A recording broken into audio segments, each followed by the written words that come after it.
পশ্চিমবঙ্গ সরকার সাধারণ মানুষের বাড়ির কাছেই বিভিন্ন সরকারি পরিষেবার সুবিধা পৌঁছে দেওয়ার উদ্দেশ্যে দুয়ারে সরকার নামে এক অভূতপূর্ব কর্মসূচি গ্রহণ করেছে। এর জন্য 1 ডিসেম্বর 2020 থেকে রাজ্যের প্রতিটা ব্লক এবং মিউনিসিপ্যালিটিতে পরিষেবা প্রদান শিবির বসছে, যা 25 জানুয়ারি 2021 পর্যন্ত চালু থাকবে।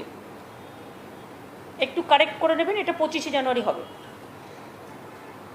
পরিষেবা প্রদানের জন্য মোট 4টি পর্যায়ে 20,000-এর বেশি শিবিরের আয়োজন করা হয়েছে এবং আমার মনে হয় it's a new model in India, even throughout the world. শিবিরগুলোর মাধ্যমে 12টি সরকারি সুবিধা পাওয়া যাচ্ছে, আপনারা জানেন। স্বাস্থ্যসাথী বলুন, তপশিলি জাতি সংসার সার্টিফিকেট বলুন, আদিবাসী ওবিসি সার্টিফিকেট প্রদান, জয় জওহার পেনশন, তপশিলি বন্ধু পেনশন, খাদ্যসাথী, শিক্ষাশ্রী, ঐক্যশ্রী, কন্যাশ্রী, রূপশ্রী, কৃষক বন্ধু, 100 দিনের কাজ, মানবিক থেকে শুরু করে আরও নানা রকম, কৃষক বন্ধু থেকে শুরু করে নানা রকম। সমস্ত আইএএস অফিসাররা, ডিএমরা, উচ্চপদস্থ নোডাল অফিসার হিসেবে এবং ডাব্লিউবিসিএসরা এবং অন্যান্য সরকারি কর্মচারীরা সব ব্লকে, সব লাইন ডিপার্টমেন্টে তারা রাত্রি 9টা-10টা পর্যন্ত কখনো কখনো কাজ করছেন এবং তাদের কাজের এই সুফল হিসেবেই কিন্তু 20 ডিসেম্বর 2020 পর্যন্ত প্রায় 1,12,00,000-এর বেশি মানুষ 11,056টি শিবিরে উপস্থিত হয়েছেন।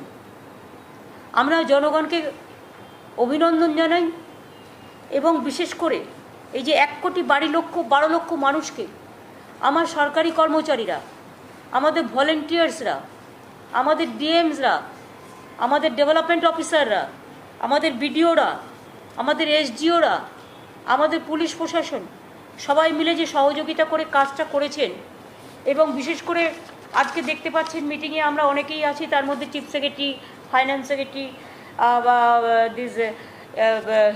হেলথ সেক্রেটারি, আমার home secretary, agriculture secretary, panchayat secretary, housing department, MSME department থেকে শুরু করে জল ধরো ডিপার্টমেন্ট থেকে শুরু করে আমার হর্টিকালচার ডিপার্টমেন্ট থেকে শুরু করে সেলফ হেল্প গ্রুপ থেকে শুরু করে আরবান ডিপার্টমেন্ট থেকে শুরু করে আমরা সবাই মিলে এর একটা পর্যালোচনা করলাম। করার পরেই কিন্তু আপনাদের সাথেই মিটিংটা করছি। আপনাদের কাগজটা আমি দিয়ে দেবো, বাট মনে রাখবেন ইটস এ ইউনিক প্রজেক্ট। যেমন আমাদের কাছে হয়তো যোগাযোগ করেছে অনেকে, কিন্তু আবেদনপত্র এসে পৌঁছেছে। যেমন ধরুন খাদ্যসাথীতে 3,18,000 জনকে অলরেডি 14,000 আবেদন জমা হয়েছে। 7,14,000 আবেদন জমা পড়েছে খাদ্যসাথীতে। আমরা 3,18,000 জনকে অর্থাৎ 44.53% অলরেডি পরিষেবা প্রদান করে দিয়েছি, ডেলিভারিও করেছে, বাদবাকিটা করে দেওয়া হবে। স্বাস্থ্যসাথী অনেকে ধরুন আবেদনে একটু ভুল টুল আছে, আমরা বলেছি দরকার হলে নিজেরা ফর্ম রেখে দেবে ক্যাম্পে, যেটা ভুল আছে তাদের দিয়ে দেবে ফর্ম, তারা ওটা নিজেরা গিয়ে ফিল আপ করে নেবে। স্বাস্থ্যসাথীতে যেমন 27,13,000 আবেদন মঞ্জুর করা হয়েছে, 41,000 আবেদনপত্র জমা পড়েছে। তার মধ্যে 27,13,000 63.97% অলরেডি কার্ড মঞ্জুর হয়েছে এবং 4,72,000 জনকে কার্ড অলরেডি দেওয়া হয়ে গেছে, বাদবাকি দিয়ে দেবে আগামী দিন। শংসাপত্র জাতি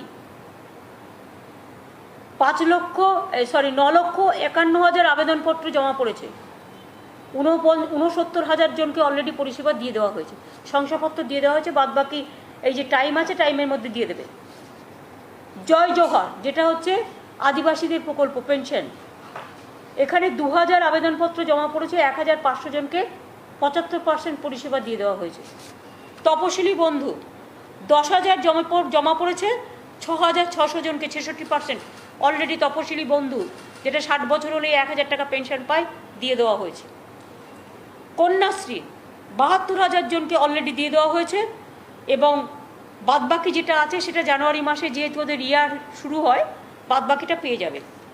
রূপশ্রী 26,000 জনকে পরিষেবা প্রদান করা হয়েছে অলরেডি। 44,000 আবেদনপত্র জমা পড়েছে, 26,000 দিয়ে দেওয়া হয়েছে, বাদ বাকি পরে দিয়ে দেওয়া হবে। ঐক্যশ্রী 15,600 জনকে দিয়ে দেওয়া হয়েছে, 19,000 আবেদনপত্র জমা পড়েছিল। 100 দিনের কাজে 10,82,000 জন আবেদনপত্র মানে যোগাযোগ করেছে, 7,52,000 আবেদনপত্র জমা পড়েছে। তার মধ্যে 4,76,000 জনকে 63.30% অলরেডি ডেলিভার করে দেওয়া হয়েছে, পরিষেবা প্রদান করে দেওয়া হয়েছে। বাদবাকিও করা হবে, জব কার্ড যাদের ব্যাপার আছে। কৃষক বন্ধু 1,90,000 আবেদনপত্র জমা পড়েছে, এর মধ্যে 1,53,000 জনকে 80.52% পরিষেবা প্রদান করা হয়েছে। বাদবাকিদেরও বলা হচ্ছে যে তারা যেন সেলফ অ্যাটাস্টেশন করে অ্যাপ্লাই করলেই টাকাটা পাবে। মানবিক, যেটা হচ্ছে ফিজিক্যালি হ্যান্ডিক্যাপদের জন্য আমরা টাকা দিই, আমাদের এখানে 17,000 আবেদনপত্র জমা পড়েছে, 12,000 জনকে অলরেডি আমরা দিয়ে দিয়েছি। বাদবাকিদেরও যেগুলো জেনুইন কেস আমরা সব দিয়ে দেবো। তার মানে হচ্ছে আমাদের আবেদনপত্র এখনো পর্যন্ত মোট 71 লক্ষ পড়েছে, এবং আমরা আবেদনপত্র পরিষেবা প্রদানের যে শতকরা হিসেব, তাতে 54.72% কাজ করা হয়েছে। এছাড়াও ধরুন ট্রান্সজেন্ডার বলুন, আমার রেড লাইট এরিয়া বলুন, আমার স্বনির্ভর গোষ্ঠী বলুন, কন্যাশ্রী ক্লাবের সদস্য বলুন, আশা অঙ্গনওয়াড়ি বলুন, অন্যান্য কর্মীদের নিরলস প্রচেষ্টা, সংশোধনাগরের বাসিন্দা, সংশোধনাগরের মানে জেলের বাসিন্দা, বাস চালক, কন্ট্রাক্টর, অটো চালক, টোটো চালক, হকার, তৃতীয় লিঙ্গের মানুষ, বৃদ্ধ-বৃদ্ধা, বাচ্চার মায়েদের জন্য পরিষেবা প্রদানের বিশেষ ব্যবস্থা করা হয়েছে। লোকশিল্পীরাও খুব ভালো গান শোনাচ্ছেন। এছাড়াও এখানে কোভিড পরীক্ষার সুযোগ সুবিধে, নানা রকম শিল্পীদের জিনিস বিক্রি করার নানা রকম পরিষেবাও আছে। আমরা বেসব সরকারি কর্মচারীরা এবং যারা ভলেন্টিয়ার্সরা বিভিন্ন অর্গানাইজেশনে এই ক্যাম্পে কাজ করছেন দিন থেকে রাত, আমরা তাদের ঠিক করেছি একটা শংসাপত্র তো দেবই প্রোগ্রাম শেষ হয়ে গেলে, এবং তাদের জন্য আমরা 2 মাসে 5,000 টাকা করে তাদের আমরা একটা টিফিন অ্যালাউন্স দেবো। তার কারণ তারা সকাল থেকে রাত অবধি কাজ করছে, তারা অন্তত একটা টিফিন অ্যালাউন্স পাক, এটা আমরা চাই। তাই 2 মাসে 5,000 টাকা করে তাদের, এই 2 মাসে 5,000 টাকা দেওয়া হবে যারা এই ক্যাম্পে কাজ করছেন। 2 হচ্ছে আপনাদের আমি বলি, লাস্ট ইয়ারে আমাদের খরচা হয়েছিল ফাইন্যান্সিয়াল ডিপার্টমেন্ট থেকে 15,000 কোটি টাকা, কিন্তু এবার মানে বেনিফিশিয়ারি স্কিমে, কিন্তু এবার আমরা বেনিফিশিয়ারি স্কিমে 24,255 কোটি টাকা খরচ করছি। আর 2 হচ্ছে আমাদের টিল 2021 20,212 কোটি টাকা এক্সপেন্ডিচার হয়েছে বিভিন্ন ডিপার্টমেন্টের কাজে, total development expenditure apart from beneficiary scheme. কিন্তু আজকে আমরা এই দুয়ারে সরকার এগুলো দেখে মানুষের যে ডিম্যান্ড আছে, মানুষ যেটা চাইছে মানুষের প্রয়োজন মেটানোর জন্য, আরও 8,700 কোটি টাকা আমরা ছাড়লাম, এবং এই টাকাটা ইমিডিয়েট 1 মাসের মধ্যে দুয়ারে সরকারে যে সমস্ত দরখাস্তগুলো পাবে সেই কাজগুলো করবার জন্য প্রায়োরিটি দেবে। এতে পঞ্চায়েত অ্যান্ড রুরাল ডেভেলপমেন্টকে আমরা ফার্দার অ্যালটমেন্ট দিয়েছি, আগে যা দিয়েছি প্লাস ফার্দার অ্যালটমেন্ট দিয়েছি 1,000 কোটি টাকা, পিএইচকে দিয়েছি 1,000 কোটি টাকা, পিডব্লিউডিকে দিয়েছি 1,500 কোটি টাকা, আরবান ডেভেলপমেন্টকে দিয়েছি 700 কোটি টাকা, ইরিগেশন অ্যান্ড ওয়াটার ওয়াইসকে দিয়েছি 800 কোটি টাকা, হেলথকে দিয়েছি 600 কোটি টাকা, পশ্চিমাঞ্চল উন্নয়নকে দিয়েছি 100 কোটি টাকা, নর্থ বেঙ্গল ডেভেলপমেন্টকে দিয়েছি 100 কোটি টাকা, সুন্দরবন অ্যাফেয়ার্সকে দিয়েছি 100 কোটি টাকা, টোটাল অল আদার ডিপার্টমেন্টকে নিয়ে আরও 5,900 কোটি টাকা, এবং টোটাল হচ্ছে 5,900 কোটি টাকা, এবং অল আদার ডিপার্টমেন্টকে 2,800 কোটি টাকা, টোটাল 8,700 কোটি টাকা দিচ্ছি। এটা হচ্ছে এক্সট্রা ফর ডেভেলপমেন্ট এক্সপেন্ডিচার দুয়ারে সরকারের জন্য। আর ব্যক্তিগত বেনিফিশিয়ারি হিসেবে আমরা লাস্ট ইয়ার 15,000 কোটি টাকা খরচা করেছিলাম, এবার 24,255 কোটি টাকা খরচা করেছি, আরও খরচা হবে এই যে টাকাটা দেওয়া হলো। এই কাগজটা আমি সৌম্যকে বলবো আপনাদের দিয়ে দেওয়ার জন্য, যাতে আমার তাড়াতাড়ি বলার জন্য, যদি আপনারা কোনোটা মিস করেন, শুধু একটাই কারেকশন বলবো, চতুর্থ পর্যায়ে এটা 30শে জানুয়ারির পরিবর্তে 25শে জানুয়ারি হবে। এছাড়াও আমরা আরেকটা ঘোষণা করেছি, একটা তো 5,000 টাকা করে টিফিন অ্যালাউন্স দেবো 2 মাসের জন্য। আমার সরকারি কর্মচারী ভাই বোনেরা বিডিও থেকে, মানে খুব ভালো কাজ করেছে আমার সরকারি কর্মচারী ভাই বোনেরা। আমি বিডিও থেকে শুরু করে, এসডিও থেকে শুরু করে, এডিএম থেকে শুরু করে, ডিএম থেকে শুরু করে, আইসি থেকে শুরু করে, এসপি থেকে শুরু করে, অল এসডিপিও থেকে শুরু করে, লাইন ডিপার্টমেন্ট থেকে শুরু করে, আমার কর্মচারী ভাই বোনেরা থেকে শুরু করে, এবং আমার হায়ার অফিসিয়াল থেকে শুরু করে, চিফ সেক্রেটারির নেতৃত্বে অল প্রিন্সিপাল সেক্রেটারি এক্সেলেন্ট কাজ করেছে। এবং এটা দুয়ারের সরকারটা আগামী দিনে আমি মনে করি সারা বিশ্বের ইতিহাসে একটা মডেল হয়ে থাকবে, যে দুয়ারে সরকার, মানুষের দরজায় সরকার। এসো আমার ঘরে, এসো আমার ঘরে। এত ভালো জিনিস আর কখনো হয়েছে কিনা আমি জানি না। এছাড়াও আমার কাছে দীর্ঘদিন মিটিংয়ে টিটিংয়ে যখন যাই, কেউ কেউ অ্যাপিল করেছে, বাট সবটা তো সম্ভব নয়, অনেকগুলো আমরা করে দিয়েছি। বাট 2-3টে ব্যাপারে আমি ডিসিশন নিয়েছি, যদিও টাকার সংকট আছে তা সত্ত্বেও। প্রাণীবন্ধু এবং প্রাণীমিত্র, প্রাণীবন্ধু এবং প্রাণীমিত্ররা একটা ইনসেন্টিভস পায়, এবং এআরডি ডিপার্টমেন্টে এরা কাজ করে। এখনও পর্যন্ত এরা 1,500 টাকা একটা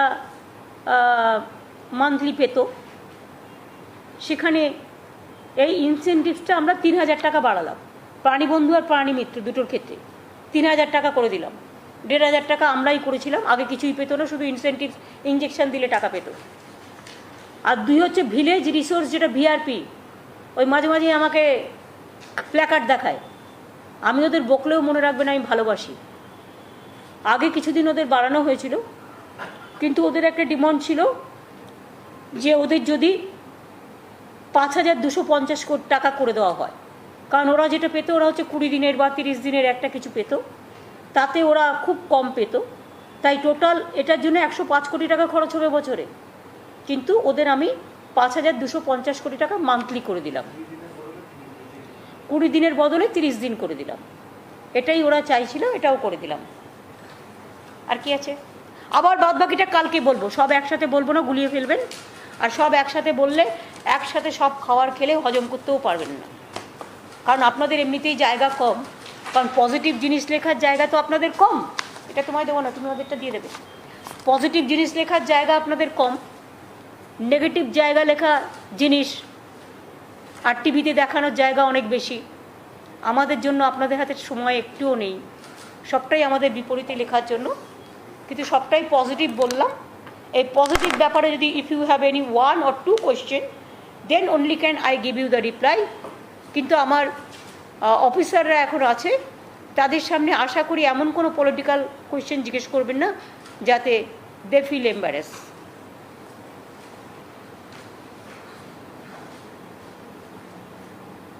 আর একটা বলে দিই, আমি 28 তারিখে বীরভূম যাব। 28 তারিখে আমার একটা এআরডি মিটিং আছে, আর আমি একটা পার্টিরও একটা প্রেস কনফারেন্স করব, আর সেটা আমি অবশ্য ভাড়া নিয়ে করব। আর 29 তারিখে আমি একটা র্যালি করব দুপুরবেলায়, কেষ্টরা ঠিক করবে, এবং সেটা 29 তারিখে বেলা 1:30টায় আমি যাব, কিন্তু ওরা মনে হয় জমায়েতটা 12টা থেকে করবে। ওটা হচ্ছে রবীন্দ্র সংস্কৃতি আমাদের গর্ব, এটার ওপরে মাটির মানুষদের নিয়ে আন্দোলনটা করব। মাটির মানুষের মিছিল হবে, রাঙামাটির মানুষদের নিয়ে মিছিল হবে, রাঙামাটির মিছিল। বলুন, রবীন্দ্র সংস্কৃতি ও রাঙামাটি বলুন। যখন রবীন্দ্রনাথের প্রসঙ্গটা উঠলো, একটা বিষয় জিজ্ঞেস করতে চাই, যে গোটা দেশে বিজেপি যখন মেরুকরণের রাজনীতির কথা বলছে, তখন এ রাজ্যে অমিত শাহ এসে বলছেন রবীন্দ্রনাথ বহুত্ববাদ। এটাকে কিভাবে আপনি দেখছেন? আমাকে তো গবেষণা করতে হবে গো। একাত্মবাদ, বহুত্ববাদ, জাতিবাদ। রবীন্দ্রনাথ ঠাকুরের জন্মেছে নাকি শান্তিনিকেতনে, বিশ্বভারতীতে কি তিনি নাকি জোড়াসাঁকোয় জন্মাননি, এসবগুলো তো আপনাদের দেখার দরকার। আপনারা সাংবাদিকরাও তো এগুলো ভালো করে প্রচার করতে পারেন। আমরা কিছু বললে তো তাড়াতাড়ি করেন, ওরা কিছু বললে তো করেন না। রবীন্দ্রনাথ ইজ রবীন্দ্রনাথ। বাংলা ভারতবর্ষ এবং বিশ্ব বাংলা এবং সারা পৃথিবী মনে রাখবেন, রবীন্দ্রনাথকে সেলাম করে, বিবেকানন্দকে সেলাম করে, নেতাজিকে সেলাম করে, গান্ধীজিকে সেলাম করে। কেন জানেন? নজরুলকে সেলাম করে কেন জানেন? কারণ তাদের মধ্যে একটা আন্তর্জাতিক চেতনা আছে, যে আন্তর্জাতিক চেতনাটা দিয়ে বিশ্ব বাংলার ভোরের স্বপ্ন দেখায়। সেই জন্যেই where the mind is without fear and the head is held high, where the world has not been broken into fragments by narrow domestic walls, এ কথা রবীন্দ্রনাথ লিখতে পারে, আর এ কথা স্বামী বিবেকানন্দও লিখতে পারে, যে strength is life and weakness is death. First ওদের এগুলো পড়াশোনা করতে বলুন। বলুন আর কি আছে? রবীন্দ্রনাথকে নিয়ে কোনো অবমাননা মানব না। আর জনগণ মনোধি নিয়ে যারা কোয়েশ্চেন তুলছে তাদের পরিষ্কার বলে দিই, রবীন্দ্রনাথ ঠাকুরের জনগণ মনোধি নায়কও হচ্ছে দেশমাতৃকাকে সমর্পণ করে। এ নিয়ে এতদিন বাদে যদি কেউ কোয়েশ্চেন করে মনে করে যে তারা তাদের ধর্মটাকে চাপিয়ে দেবে কারো ওপরে, রক্ত দেওয়ার জন্য তৈরি থাকবো, কিন্তু জনগণ মনোধি নায়ককে অপমান করতে, রবীন্দ্র, বিবেকানন্দ, নেতাজিকে, গান্ধীজিকে অপমান করতে, নজরুলকে আমরা কখনোই দেব না। আম্বেদকর, বিরসা, যারা আমাদের গর্ব দেশের। দেশ জুড়ে বেকারত্ব বাড়ছে, কর্মসংস্থান কমছে, সেই সময় এবং বিজেপি শাসিত রাজ্যগুলোতে দেখা যাচ্ছে ল অ্যান্ড অর্ডার, বিশেষ করে উত্তরপ্রদেশ, এই সমস্ত জায়গায়, তখন অমিত শাহ এখানে এসে বলছেন সোনার বাংলা করবে, এটাকেই আপনি কি ভাবেন? উনি জানেন তো সোনা কাকে বলে, রূপো কাকে বলে, তামা কাকে বলে, কপার কাকে বলে। আর উনি এটাও জানেন নিশ্চয়ই আলমারি কাকে বলে, আর্মস কাকে বলে, দাঙ্গা কাকে বলে, কমিউনাল কাকে বলে, সেকুলার কাকে বলে। উনি কিছু কিছু কথা কালকে টোটাল লাই বলে গেছেন, garbage of lies. Tomorrow I will give you the reply. উনি বলেছেন আমরা নাকি ইন্ডাস্ট্রিতে 0, আমরা এমএসএমইতে নাম্বার 1। আমি শুধু দুটো বলে যাই আপনাদের কাছে। উনি বলেছেন গ্রামীণ রাস্তায় আমরা কোনো রাস্তা তৈরি করতে পারিনি, আমরা নাম্বার 1। এবং শুধু এটা আমাদের তথ্য নয়, এটা গভর্নমেন্ট অফ ইন্ডিয়ার তথ্য, প্লিজ রিমেম্বার। সুতরাং একটা পলিটিক্যাল পার্টির জন্য বলা আর একটা মিথ্যে তথ্য দেওয়া একটা স্বরাষ্ট্রমন্ত্রীর পক্ষে মানায় না। আমি অমিতজিকে বলবো, অমিতজি আপ তো হোম मिनिस्टर है, आपको ये शोभा नहीं देती कि आप कोई गंदा बात, झूठा बात जो आपका पार्टी वर्कर तैयार कर दे, वो आप क्रॉस चेक नहीं करके बोले, जिसको अंदाजा आपका नहीं है। आप पहले बोलने का पहले प्लीज क्रॉस चेक कीजिए मेहनत करके। आपने जो बात कल कहा है, हर बात के लिए मेरे पास एविडेंस है, मैं कल इसको रिप्लाई करेंगी after cabinet meeting. I have all the paper with me. आज के सब दिन ही कारण আপনারা হারিয়ে ফেলবেন, গুলিয়ে ফেলবেন। তাই দুটো বলে গেলাম। লাস্ট একটা প্রশ্ন দিই Ma'am, yesterday, the Home Minister, he said that the CAA was not going to be implemented right now, only after the COVID vaccination was done.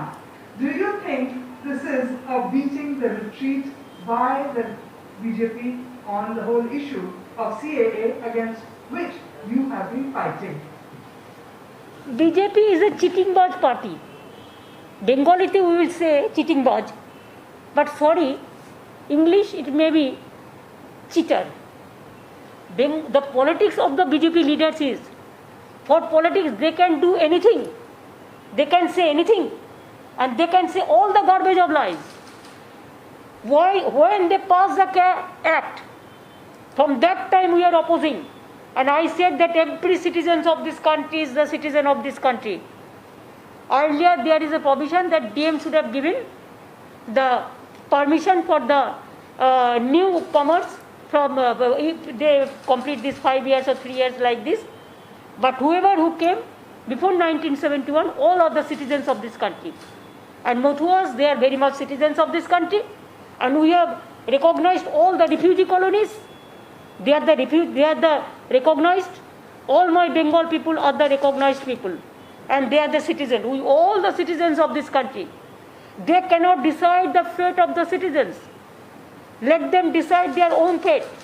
We are against of this, we are against of NPR, we are against of NRC. Nothing is being withdrawn right now. So it very much exists. And we will fight the battle and we will not allow any people to go out from the country.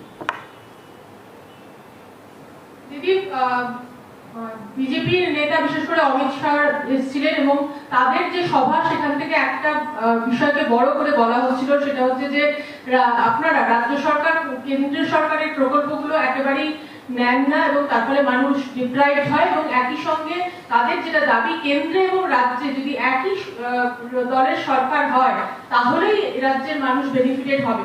আপনি please যদি একটু reaction দেন। আমরা স্বাস্থ্যসাথী করে দিয়েছি, ওদের প্রকল্প হচ্ছে 60% টাকা ওরা দেবে, 40% জনগণকে দিতে হবে, মানে আমাদের দিতে হবে। আমরা কোথায় পাবো? আমরা স্বাস্থ্যসাথীতে 100% টাকা দিচ্ছি আর 10 কোটি লোককে, ওদেরটা 1.5 কোটি ছিল, কোনো লোক পেত না। 2, কৃষকদের একটা স্কিম ওরা করেছে, সেখানে খুব কম লোক পাবে, মাত্র কিছু লোক পাবে যাদের 2 একর জমি আছে। আর আমরা যাদের 1 কাঠা জমি আছে তাদেরও দিই 5,000 টাকা করে দিই আমরা 1 একর জমি, আর যাদের 1 কাঠা আছে তাদেরও আমরা 1,500 টাকা করে দিই। আর আমি অলরেডি আগে একটা চিঠি লিখেছি এগ্রিকালচার মিনিস্টারকে। চিঠিটা হচ্ছে যে আপনি আমাকে টাকাটা দিন প্লিজ, স্টেট গভর্নমেন্টকে পাঠান, treasury through state government treasury, আমরা সবাইকে বেনিফিশিয়ারিদের টাকাটা পৌঁছে দেবো। কিন্তু সেটা না করে ওরা নিজেদের চিঠি দেবে বলে পার্টি ফ্যাডে আর পার্টি অফিসে লিস্ট টাঙাবে বলে ওরা স্টেট গভর্নমেন্টকে এড়িয়ে কাজটা করছে। মনে রাখবেন, স্টেট গভর্নমেন্ট যে টাকাটা পায় সে টাকাটা স্টেট গভর্নমেন্টেরই ভাগে পড়ে, আর সেন্ট্রাল যদি কোনো স্কিম করে সেই স্কিমটা state government is the implementing authority.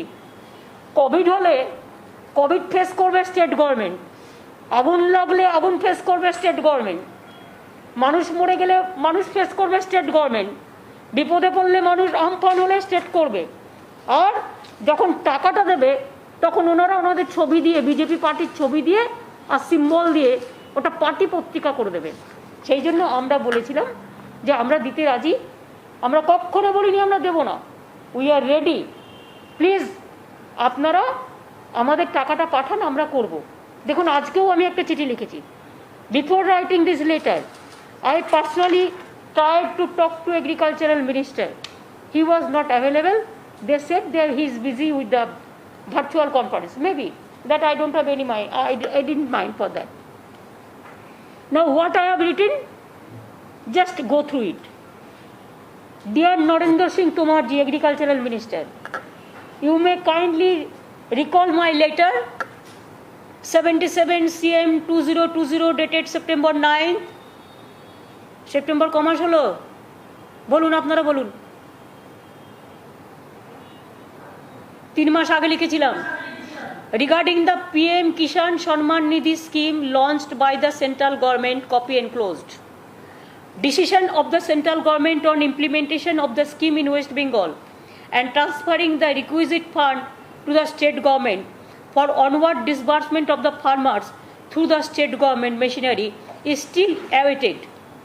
The state government is already implementing a scheme of direct fund transfer to the farmers, including the sharecroppers with death benefit scheme, as had been enumerated in my letter under reference.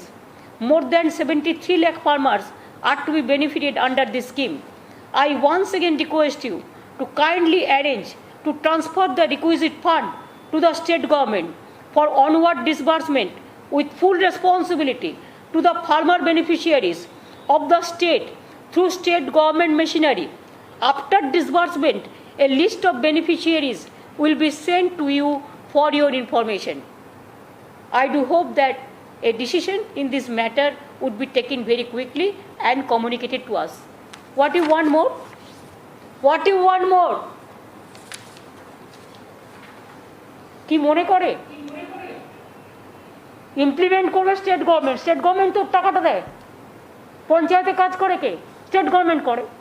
হেলথে কাজ করে কে? Panchayat, health department করে। সব কিছু করবো আমরা, আর আমাদের চামড়া গোটাবে তোমরা, তা তো হয় না ভাই।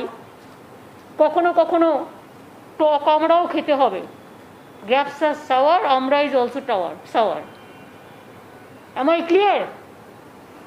Intention is very clear. Also here,